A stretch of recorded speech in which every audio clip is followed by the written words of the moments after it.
Hey guys, I'm Abby with Motor City Nerds, and hi to all the new subscribers. We're going to get into the Mayfair Witches episode 6. I really liked this a lot. I really enjoyed this, but okay, there's a separate app that I answer all my comments on and stuff, and I've been wondering if other people are having issues with this. Apparently, because I've been doing the giveaway, and I was like, nobody's commented, and I haven't gotten any alerts for comments or anything like that, and it says I have none. No, the app is jacked up. So then I went onto my computer and realized I've been missing out on everything. It doesn't mean that the giveaway's messed up. I'm just sorry that I wasn't responding to people. Remember, we're doing the giveaway for the Caraxes Metallic Funko Pop, and all you have to do is subscribe and comment to enter, and I'm gonna get on here and answer everything later. Yeah, like I've been saying with this, every episode gets better and better and better. And this episode was no different, for sure. I don't like that Cyprian keeps getting stuck in, like, supernatural things, but I don't hate that, but I was just like, oh god, he's stuck again. But there are things that this did very well, and one of those things was showing how somebody can get involved in an incel group and looking for that acceptance, and we'll get into it more, but it's just like a cult. But we start out with in Scotland, and now this witch hunter's really going hard, snatches up Suzanne. It's really sad. It's really hard to watch. But this series does a very good job of showing the juxtaposition of present, past, and everything. And like I was saying with the other review, with her mom passing and the funeral, but then we also have the funeral in Scotland happening and her losing her mother and grieving. And I like the way they're doing that. And this episode did it very well, a lot. And we were going back and forth, but it wasn't, that can come off jarring to the audience, and I didn't feel like it was. So we have Suzanne getting snatched up in Scotland back in the day, getting dragged past the people, and I really liked what she was saying when she was just like, I'm not bad, like this isn't work of the devil. Now, I'm like on chapter 12 of the book, and I really liked when the Talamasca is saying, it's not, we don't know of any devil. We don't know if it's the devil. It's just, we know that it's something else. It's supernatural, but it's not the devil. So I really liked them showing in the show with Suzanne saying, no, I learned from earthly women. And then when she's yelling to all of them that it's like, I helped you with this, I helped you with that. Oh my God, I can't believe you're doing this to me. But I really loved that whole little speech with her. And then we cut to the YouTube video that Tessa's watching with this incel group. Now, I got a tweet earlier tonight that was like, that's not in the book, it's made up for the show. And I just like with Interview with a Vampire, and I say this all the time, so if you're over here, you know what I'm about to say, you can fast forward like 15 seconds. Books and screen, film, TV are two different mediums. Excuse me. You can't go up to somebody using watercolor and say switch to oil pastel mid-painting. Those are fundamentally different mediums. That's also why books and TV and movies are different. I feel like not only does showing the incel group modernize it, if you've been on my social media, I posted pictures of when somebody gave my information out into a weird incel group, and it was really scary, and that was like 6 years ago, so this is nothing new. Also, they were burning ladies at the stake left, right, and center for like knowing how to read and can do math, so it's like, no, that was going on, but they said, that's not in the book, this, that, and the other thing, and I was just like, no, it works better, it modernizes it, but not only that, it shows the audience a tangible group instead of just the theme in the book of women having to be afraid of men. And so instead of having just that theme, we still have that theme, but now we have a group personified. And I thought, no, this is, it makes it more modern, and I really like it a lot. And so Tessa's on top of that, and she's begging Rowan for help, and Rowan's kind of like, whatevsies. But prior to her and Tessa having their little talk, and Rowan saying like, well, I don't want to get involved type deal, we have Cyprian and her, and she goes full Gollum. She's like, don't take the key, blah, blah, blah. And she goes nutso about it. And I was just like, oh my God, I was not expecting that. But I really love Rowan establishing, I want power without him. I want to be able to do my thing without him. I worked on this on my own and got it on my own merit, not because of him. And I really liked that a lot. That was this episode really surprised me with the themes, because it just, we've already been having them over here, but this one really hit different ones and different ways of looking at things really hard and really well. Her spitting up the key, the way Lasher was just appearing places. They used practical effects so well in this, and in just in a creepy, unnerving way. But the way Lasher was just like lurking around corners was creepy, just appearing and always with her. And he's like, I'm always with you, yada, yada, yada. But especially in the kitchen part, I was like, whoa.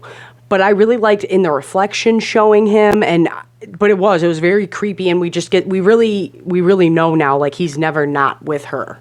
And I loved the way she explained it to the uncle when she was like, wouldn't you do anything to get rid of that disease? That's how I feel with him. I feel like I'm not myself. But Rowan does say, leave me alone, and everything like that. But then we have her talking with Tessa, and Cyprian's doing everything he can to help. But like I said, she went full Gollum, and then he goes and does his thing with the key. So eventually she does let him take it, and she's like, help me. But then we have her talking to Tessa, and she's like, I would give anything to have power. And we find out that she can do a glamour. Now at first, a glamour normally means you can change your appearance. So I was like, whoa, okay. But then she was like, no, I can put men under a trance just for a minute, and you have true power. And you can tell she's envious of that, but it's because she wants to do good. And she's trying to make them take this incel group seriously, and coming from experience, and even the police, nobody takes it that seriously. They're like, oh yeah, it's just online, until it's not, like we saw happen in this show. But she's trying to get Rowan to take this seriously. And I loved them showing how distracted Rowan was with Lasher. Every time she was with other people, Rowan was, to just show that, like, no, he's constantly with her, and she's constantly getting distracted by him and is slightly infatuated with him. Oh, I really liked Rowan holding fire, because that was like, oh, okay, see me holding it? Like, what if they try to burn me, yada, yada, yada. I like that. Before Rowan has her little Gollum freak out, the key isn't around her neck, right? And then it appears there once Cyprian comes back into the room. I was like, oh, weird. And like I said, just little things like that make you remember, like, oh, unnerving magic, creepy.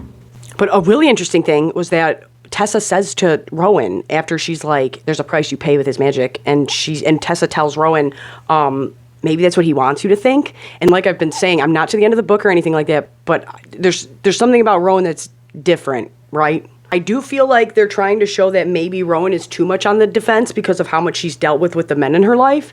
And there's a couple times when she's getting snippy with Uncle Cortland, he's like, I'm not trying to be whatever. And even with Aunt Dolly later on, she's like, I'm not trying to make you upset. But Rowan's always on the defense. But I feel like that's because of what she's dealt with in life, and she's finally allowing her guard to come down a little bit. Now, earlier in the season, I don't think I said this on my review, but I was saying to my mom, I was like, oh my God, I didn't notice that before. And I was like, is he getting chemo? And then we do see that Uncle Cortland's sick, and we find out that it's, is it Lou Gehrig's disease? So he's not doing great, and I don't know how to take this guy, because I'm like, at first I think you're bad, then I think you're good, then I see you cutting off Deirdre's hair, and I was like, obviously you're trying to do something with that, but then it goes to the doll, but then I kind of thought he was trying to be sneaky in this episode, but then I couldn't tell, so I'm still flip-floppy with him, but I like him. I do, and I love him, and I love Harry Hamlin. I'm loving this character. Now, a big thing in the book, and it's been said in the show, is that he serves you, not the other way around. So I keep waiting for them to realize that, like, no, he serves us, not the other way around. Like, we keep forgetting that. But what does he say in this episode? He's part of you. Like, he's attached to you. They keep saying that, but in the book, he serves you is the big thing. And they do say that in the show, just not as much. Now, this is where I feel like Rowan shines, and this is why I'm like, no, they want her to come off with this hard exterior, because when she's in doctor mode, she's a totally different person. You know what I'm saying? If you watch that scene, when she starts telling her uncle, like, I'll help you, I'll look at your chart, she's so much more kinder and more able to talk to when it's her thing, you know? And so I liked seeing that. But I think she was being genuine, too. I think she was like, I really will. I'll do everything I can. I'll look at your chart. I'll talk to your doctor. I think she really meant that. But Cortland tells him to keep it a secret. But now, more than ever, I'm like, is he trying to do some sneaky stuff so that he can live either forever or not keep getting sicker or whatever it is? And then he's like, okay, well, you got to do a favor for me if I do this favor for you, which is I'll tell you to go talk to Aunt Dolly. And that's go to his daughter's, so her cousin's hospital she runs and whatever, and she tries to give her a job. But when Rowan's with her later on in the episode is when another creepy Lasher scene happens. But then we see her get the vision. She's like, we got to go to the house. And that's when we have Rowan meet Aunt Dolly. And all really Aunt Dolly and Cortland have talked about, I felt like they were saying stuff without saying stuff. So I'm like, I don't exactly know how to take their conversation. I'm like, were you being schemy?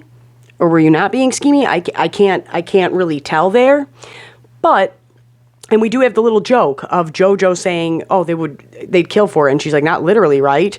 So it's like, who really would kill for it? You know what I'm saying? When they get to the house, we have Aunt Dolly and Rowan talking, and JoJo offers Rowan a job, and she's like, oh yeah, and she's like, well, let me, and I like JoJo. I like her as a character. I do. I like her.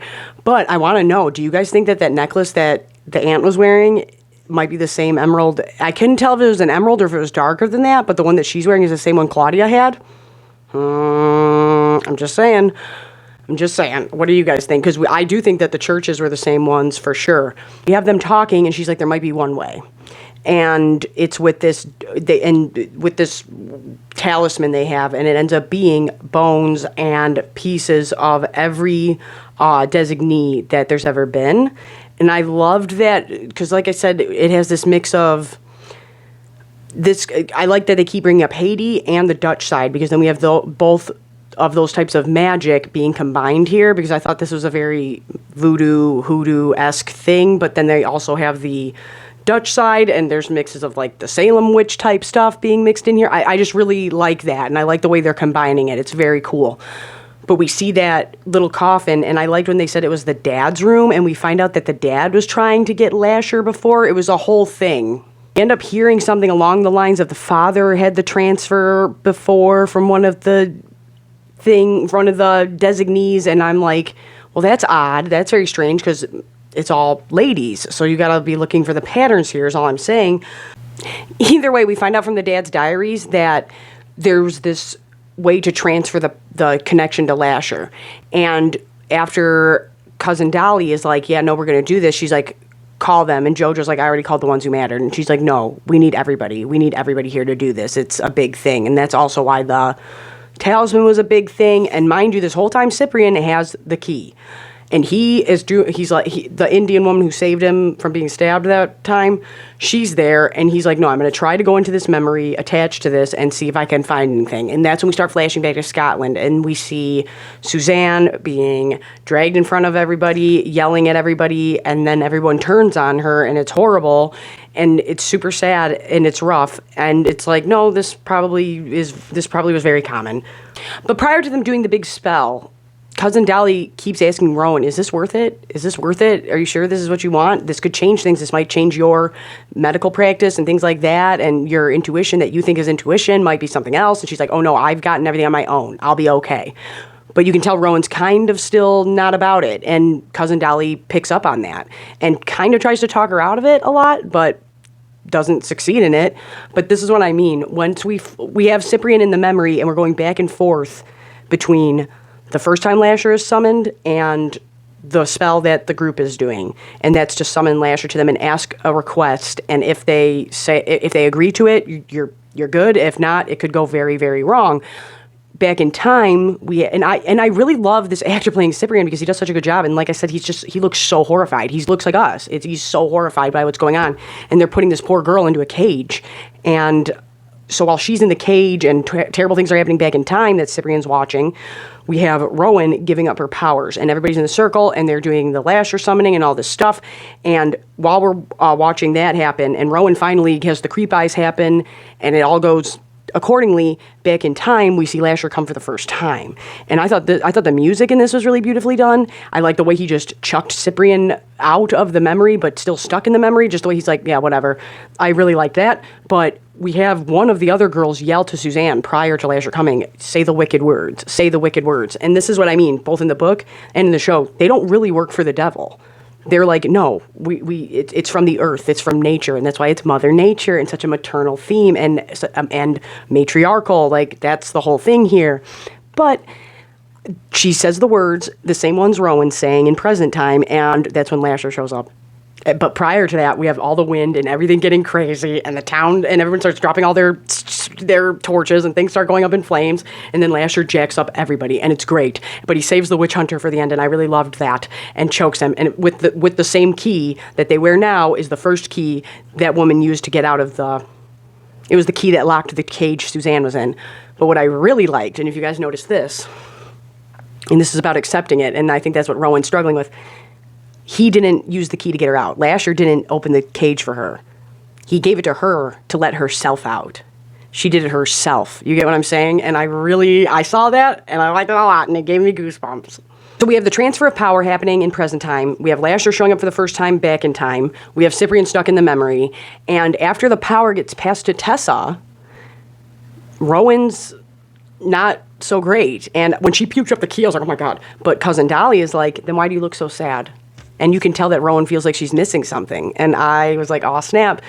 But then we have Tessa going to like try and trick the creepy morgue guy who had the heart, thinking that she can outsmart him. And at first it's working until the entire group shows up.